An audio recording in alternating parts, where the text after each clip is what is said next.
Hello students, I am Shashank. Today we will learn the first flight book, poem number 2, Fire and Ice, written by Robert Frost.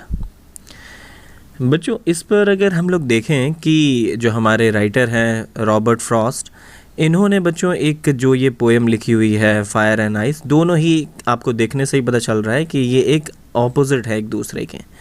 तो बच्चों एक चीज़ निकल के आती है कि इन्होंने बोला क्या है इस पोएम के माध्यम से, हमें वो बताना क्या चाहते हैं। तो पहली चीज़ तो हम लोग उनका व्यू देख लें कि क्या है। उनका कहना है कि कुछ लोग कहते हैं कि ये फायर से ये हमारा पूरा जो वर्ल्ड है वो डिस्ट्रॉय हो जाएगा, और कुछ लोगों का मानना है कि ये आइस से। अब बच्चों मैं पहले ही आपको क्लियर कर देता हूँ कि जो ये डिज़ायर है, डिज़ायर मतलब इन्होंने फायर को डिज़ायर के रूप में बोला है कि किस तरह से डिज़ायर मीन्स इच्छा, तो किस तरह से हमारी इच्छा बढ़ती चली जा रही है, हमारी भूख बढ़ती चली जा रही है, और हम लोग एक तरह से अपने जो पृथ्वी को बहुत नुकसान पहुंचा रहे हैं इस तरह से। और इसमें दूसरी चीज़ इन्होंने आइस लिखा हुआ है। आइस मीन्स है हेट, इन्होंने शो किया हुआ। हेट मीन्स क्या बच्चों कि एक दूसरे से नफ़रत, मतलब होड़ लगी हुई है एक दूसरों से आगे बढ़ने की, नफ़रत करके एक दूसरे की टांग खींच के। लेकिन बच्चों इसमें इस पूरे कवि ने इसमें सिर्फ ये कहने की कोशिश की है कि जो भी हो, लेकिन हमें हमेशा पॉजिटिव थिंक रख कर ही काम करना चाहिए। चलो अब हम लोग देखते हैं अपनी poem. Some say the world will end in fire, some say in ice. कुछ लोगों का मानना है, कुछ लोगों का कहना है कि ये जो संसार है एक दिन इसका अंत फायर से मतलब आग से समाप्त होना निश्चित है, और कुछ लोगों का ये मानना है कि एक दिन ये आइस से मतलब बर्फ़ से पूरा शांत हो जाएगा। अब इस तरह से दो लोगों का अलग अलग सोच है, दो लोगों की, कुछ लोगों की अलग है, कुछ लोगों की अलग है। और इसमें बच्चों बताया गया कि जो पूरा एक, जैसे कि आप जानते हैं कि जहाँ पर भी आग ज़्यादा होगी तो ऑब्वियस सी चीज़ है, वहाँ पर जैसे सूरज है, सूरज के जितने नज़दीक है वहाँ पर कोई भी जीवन नहीं है, और या बहुत ज़्यादा ठंडक है मंगल ग्रह, जैसे जिस तरह से वहाँ पर भी कोई अभी जीवन नहीं है। तो इस तरह से बच्चों बताया कि अब जहाँ पर इन दोनों में से कोई भी एक चीज़ ऐसी होगी और जो हमारा वहाँ पर कोई भी लाइफ नहीं रहेगी, इस तरह से अंत होगा। From what I have tasted of desire I hold with those who favour fire. अब इसमें बच्चों इन्होंने अपने राइटर ने बताने की कोशिश की है कि जो डिज़ायर, बच्चों डिज़ायर क्या है। आई have tasted of desire, desire means है बच्चों ग्रीड, हमारी ग्रीड, जैसे कि हमारी जो इच्छा है वो अनंत हो जाती है, मतलब जो मनुष्य होता है उसकी जो ग्रीड है वो हमेशा बढ़ती चली जाती है, कभी ख़त्म नहीं होती। आज कुछ है तो फिर कल कुछ और चाहिए है, जैसे कि अभी हम अर्थ पर हैं तो अभी हम लोग ज़मीन तलाश करने लगे हैं मून पर, मार्स पर। तो इस तरह से जो आदमी की ग्रीड है ना वो कभी ख़त्म नहीं होती। और इसी तरह से जो हमारे ब्रह्मांड का जो कहते हैं कि डिस्ट्रॉय होना भी निश्चित है, क्योंकि हम लोग जितनी ज़्यादा ग्रीड रखेंगे तो उतना ज़्यादा ही हम लोग नुकसान पहुंचाएंगे अपने इस पूरे एटमॉस्फेयर को। अब इसमें बताया गया कि इन्होंने बताया है कि जहाँ तक उनका मानना है कि जो मनुष्य की जो चाह वो सब कुछ डिस्ट्रॉय कर देगी एक दिन। तो बच्चों इसमें जो डिज़ायर है, डिज़ायर को इन्होंने बोल रखा है फायर के रूप में। ये फायर के जैसे आग जैसी है बच्चों, कि जितनी भड़कती है और ज़्यादा भड़कती चली जाती है, क्योंकि आदमी की एक जो इच्छाएं हैं वो बिल्कुल अनंत हैं, असीमित हैं, इसका कोई थाह नहीं है। आई hold with those who favour fire. इसमें जो हमारे रॉबर्ट फ्रॉस्ट हैं वो ये कहना चाहते हैं कि मैं उनका फेवर ज़्यादा करूँगा जो फायर के साथ हैं, मतलब जो ये सोचते हैं कि जो हमारी पृथ्वी का अंत है वो फायर से है, मैं उनका फेवर करूँगा। अब नेक्स्ट पैरा पे चलते हैं। But if it had to perish twice I think I know enough of hate to say that for destruction ice I also great and would suffice. अब इसमें बच्चों इन्होंने बताने की कोशिश की है कि अगर एक बार और इस पृथ्वी को, इट मीन्स है बच्चों पृथ्वी, इस पृथ्वी को फिर से अगर चांस दिया जाए डिस्ट्रॉय होने का, तो आई थिंक मैं ऐसा सोचता हूँ, I know enough to hate, कि हेट मीन्स क्या है बच्चों, हेट मीन्स है आइस। इसमें किस तरह से आइस को रिप्रेजेंट किया गया, हेट से, कि जो हेट है ना बच्चों, मतलब जैसे आदमी को नफ़रत करते हैं लोग कास्ट से, क्रीड से, रिलीजन से, रेसिज्म से, तो ये सारी चीज़ें क्या है उसकी, ये उसकी है एक तरह से हेट, मतलब एक दूसरे से नफ़रत करना।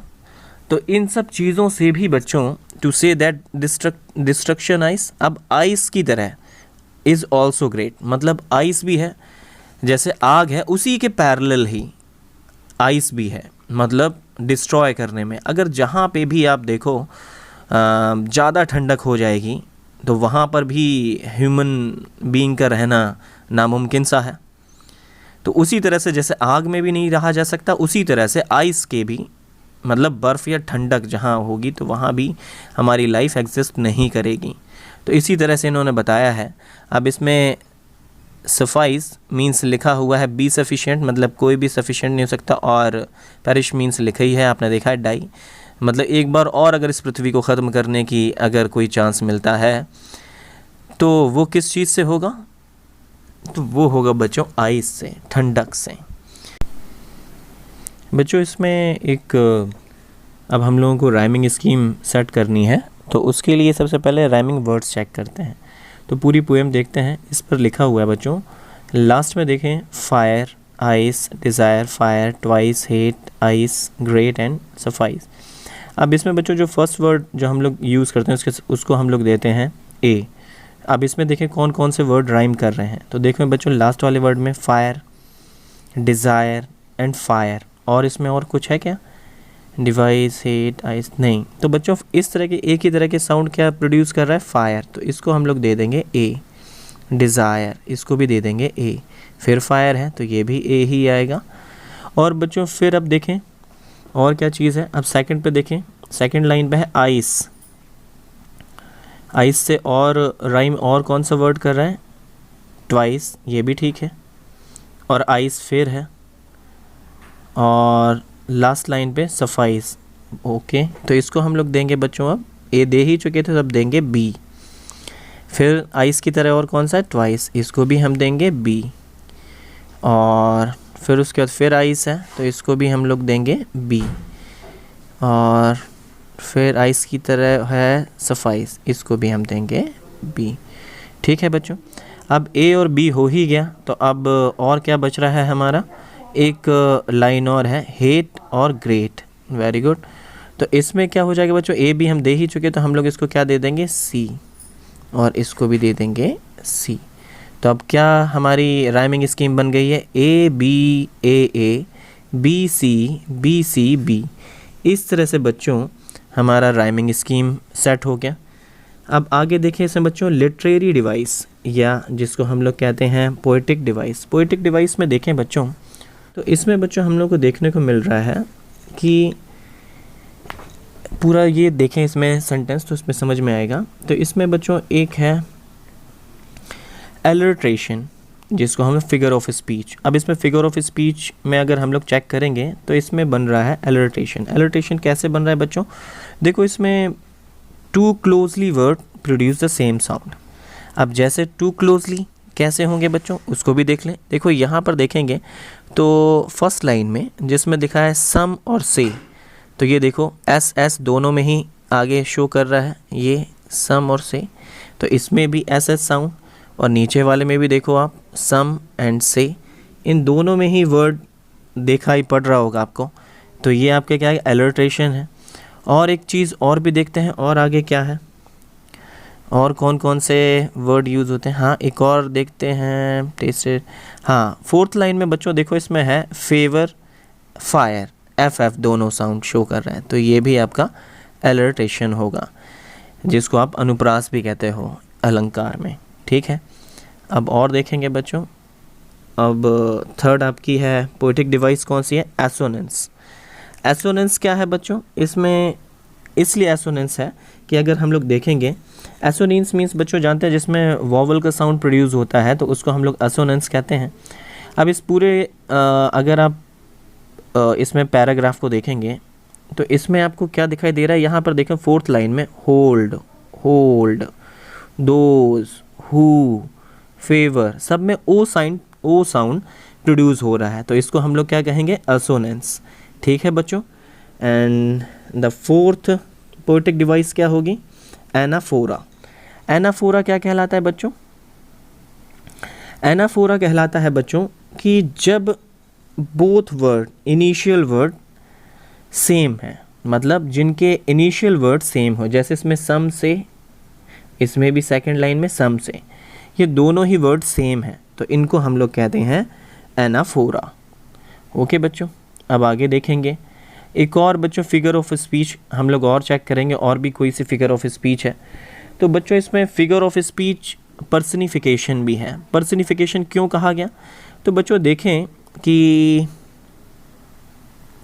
इसमें बच्चों देखो फायर एंड आइस लिया गया, ये दोनों ही आपके नॉन लिविंग थिंग हैं, लेकिन नॉन लिविंग थिंग होने के बाद भी इनको किसके पैरेलल रखा गया है, लिविंग थिंग के साथ। तो जब भी मतलब जो डिस्ट्रॉय करने वाला, मतलब कोई डिस्ट्रॉय करने वाला कोई चीज़ ही है, तो जो डिस्ट्रॉय करेगी तो उसको लिविंग थिंग जैसा इन्होंने माना हुआ है, पर्सनिफाइड किया हुआ है। तो जब पर्सनिफाइड होगा तो इसको हम लोग क्या कहेंगे, पर्सनिफिकेशन। ठीक, और अब बच्चों एक लास्ट आपका पोएटिक डिवाइस है, उसको भी चेक कर लेंगे हम लोग। ये है आपका एंजाम्बमेंट। एंजाम्बमेंट मीन्स बच्चों है, देखो अगर हम चेक करेंगे किस तरह से एंजाम्बमेंट है। अब देखो एंजाम्बमेंट मीन्स होता है no commas and no full stop, मतलब कंटिन्यूटी होती है।